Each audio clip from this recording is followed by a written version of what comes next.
So here I am. I've been diagnosed with COVID-19, and yeah, it's been rough the last couple of days. I used to believe that maybe this is not really true, even though I took all the necessary precautions, but somehow it still got to me. So anyway, I'm the face behind the videos that I post. Normally I don't post videos of myself, but I thought this is a good opportunity, especially to let you guys know exactly what's happening, and how it affects you. So right now I'm at home in a quarantined room. I've got my pajamas underneath. I've got a jacket on top because I'm feeling cold, but actually I've got a fever. You can see I'm slightly red over there, but this is not as bad as it gets. It's just a mild fever right now. In fact, just have a look at that. 37.7. So that's not really hot yet. And I must tell you, when you use one of these things, try it on the ear, because you get a different reading. Somehow it's giving me a lower reading on the ear now. There we go. 38 on the ear. So if you're scanning people, rather scan them on the ear. It's safer. It seems to be more accurate. So overnight I'm getting fevers of about 40 degrees and over, but there's nothing you can really do. You just have to stick it out. Now, to take you back to how this whole thing started, look, we of course have been taking the necessary precautions, but how I believe that I got this is the following, because I think some of the guys that I've visited are also concerned, and I have warned them that I've got COVID-19 so that they take the necessary precautions as well. So and I'll post a calendar up so that you can see what I'm talking about. But on the 27th of last month, I went on a business trip with some colleagues, and we went and we were all fine. And on the 28th, well, we saw some clients. On the 28th, we slept at a guest lodge, which the host of the guest lodge assured us we were actually the first ones to sleep there since the lockdown. So we were fine with that. I've since called them to tell them I've got COVID-19, and they said that they haven't let anybody else sleep in the room since. Anyway, but they'll take the necessary precautions. And yeah, so we slept away one night, and then after that we continued to see some clients, and then we headed back home again. And as we headed back home, and take into account that myself and my colleagues all slept in the same lodge, in the same room area, so if I got it then, they were bound to get it, even though we wear masks all the time. But I mean, if you go and you take a shower and you come out, you're not wearing a mask in the shower. But these guys spend most of their time with me. They would have had it. So anyway, we carried on doing our rounds, and eventually we left. And this is the only thing that leads me to think that I got it on the way back, because on the way back we had to stop at the toll gates and at a petrol station to put fuel. And when I stopped at the toll gate, I do not remember having sanitized my hands after getting my card back. That is the only thing that I can think of. The other guys that work with me, they haven't shown any symptoms. They don't feel sick, even though they're under quarantine for 15 days. If they show symptoms soon, it means we got it before that. We would have to have gotten it before that. If they don't show symptoms, they didn't touch my card, and I dropped them off immediately after the trip. So they went home right after, so they wouldn't have contact with me after that anyway.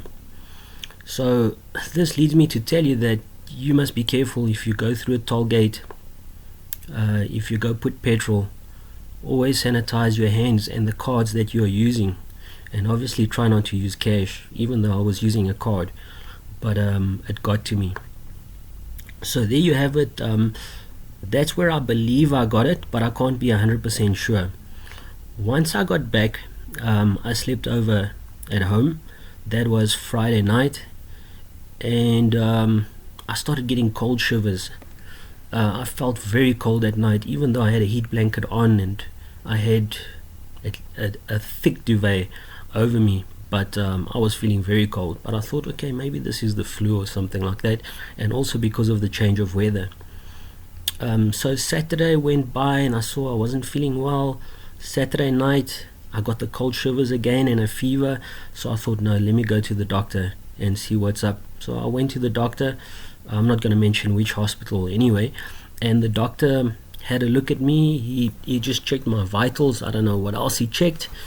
And he told me, no, everything seems right. I had been coughing, but my cough was due to a post-nasal drip. And it was a wet cough, not a dry cough. And according to all the symptoms out there, it's a dry cough that we're looking for. So he said, look, don't worry, go home. Everything's fine. He gave me some antibiotics for the flu, and that's it. Even though I had no problem with my nose, you can see I'm not dripping. This is not a flu. So I came home, slept over from Sunday to Monday. Yes, I was feeling worse. By Monday, I really felt a lot worse than before. But I thought, okay, let me finish my course of antibiotics and then see what happens. So I slept at home one more night. And then on Tuesday, it was Tuesday, I went back. I decided, no, I need to call a doctor. I need to make a test. I need the official test for COVID-19. The minute I spoke to the doctor that was on site that day, because my doctor wasn't actually there, she said, come in immediately and have the test done. So I dropped everything, climbed in my car, went and have the test done.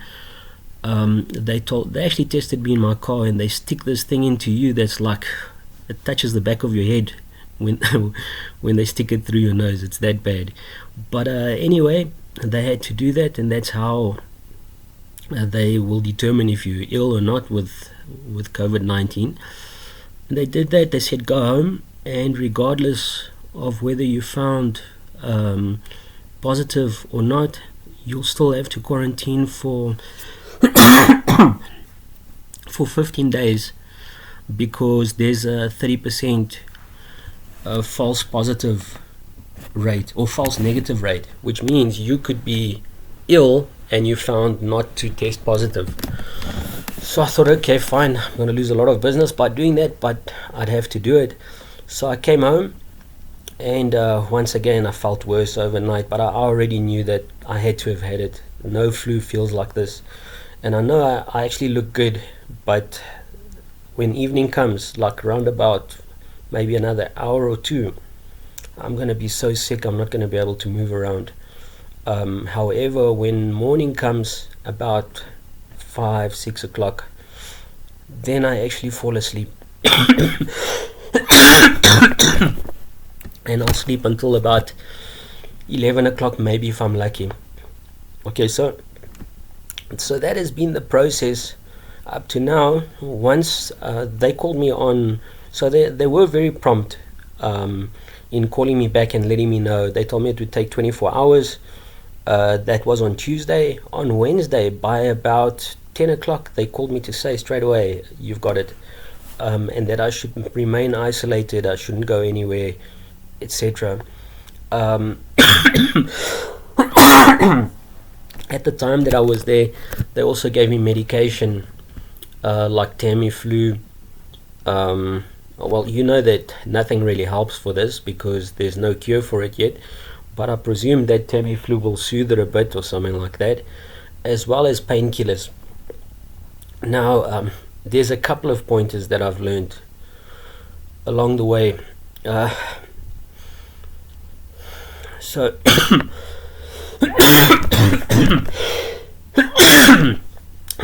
Okay, so this cough that I have doesn't seem so bad, but because it's so persistent, it feels like my brain is loose inside. So when I cough, like everything shakes inside.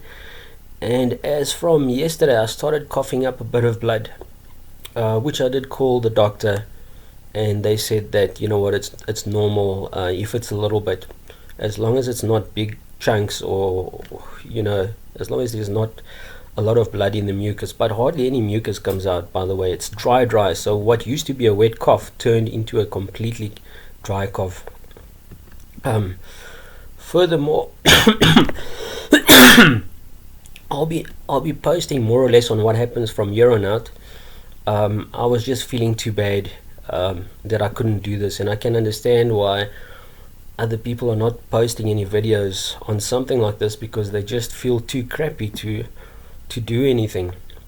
But I've up to now, I've sort of figured out how to handle this a little bit better, because I know that I'm not going to sleep at night. I normally sleep in the mornings now. Like I said, from about 6 to about 11 I manage to sleep, and then I'm out, and I have to use that time. If I stay awake during that time, when the night comes, then I'm really stuffed. Lastly, how did I manage to deal with this? Look, I've got a heater in my room. I tried this. It seems like it's working, but I can't say 100%. So I've got an oil heater that I switch on, so that when it gets cold at night, my body doesn't feel the temperature, and then I don't start coughing as bad as I normally do. Also, joint pains is terrible. I've never had joint pains like this. You'll be sleeping and you'll feel that your back is sore, a certain part of your back, and that's all the time. Like right now, I've got that joint pain. Then you'll feel that your left knee is sore, and then you'll feel that your right foot is sore, and then it will move to your left foot, and then it will go to your hand, and it just keeps on moving like that. And you can move your hands as much as you want and your legs as much as you want. It doesn't help. It's just going to be there. You must know. What I've also figured out is that I can't wait for the medication to run out before I take the next dose, I can't wait to start feeling pain before I take the next dose. What I was doing is I was taking the medication, the painkillers, and then I was fine for a while, and then I could start feeling I'm starting to feel worse and worse and worse, and then by the time I'm feeling bad, then I would take the medication, as in the painkillers. By that time it's too late. Then you're stuffed for another couple of hours. So I've started taking the medication before the end of that period, or let me say within the prescribed time. Take it within the prescribed time. Don't wait to start getting pain to take the medication again.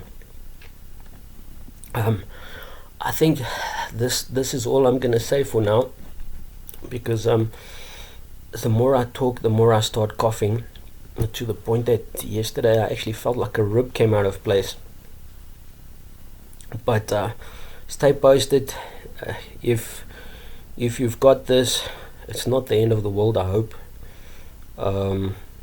So far I'm still okay, even though it feels like I could have died last night, especially because I couldn't move, and I don't want to be calling my wife every few minutes to give me medication. So I hold out as much as I can before I call somebody to give me something, because when it gets to you, you can't even get up.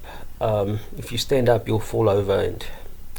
And I guess just one more thing, everybody probably wants to know what are the symptoms that I've had, and there are many symptoms out there, but there was a site that I went to that I looked, I don't even know what site it is anymore, but there were like 15 symptoms, and out of the 15 symptoms there was only 2 symptoms that I didn't have, and that was diarrhea and vomiting. So it started off with coughing, even though I was already coughing from the post-nasal drip. From there, cold shivers and joint pains. After joint pains, your taste buds are gone. You can't taste anything. My wife brought me some food to eat today, and actually she brought me an orange, and she said these are excellent oranges that somebody dropped off by us. I tasted it and I thought, yes, this can't be further from the truth. And then I remembered, I can't taste it. That's why. So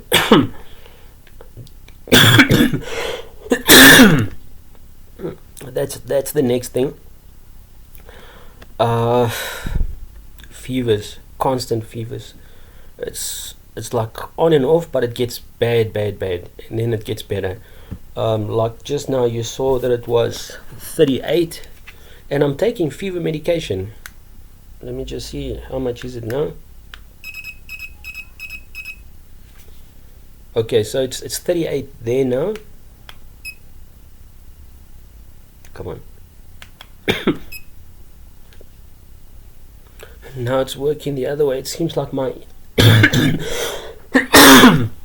I guess it depends where you point this thing as well, but I tend to get a more accurate reading in my ear. So look, stay well, stay healthy, try to stay healthy, sanitize as much as you can. It's true that everybody's going to get this. Nearly everybody, so well, I've been one of the first ones anyway, but what will be, and for as long as I'm alive, I'll post what's happening. And judging by what I've told you now, I'm probably on day, let me see, from Friday,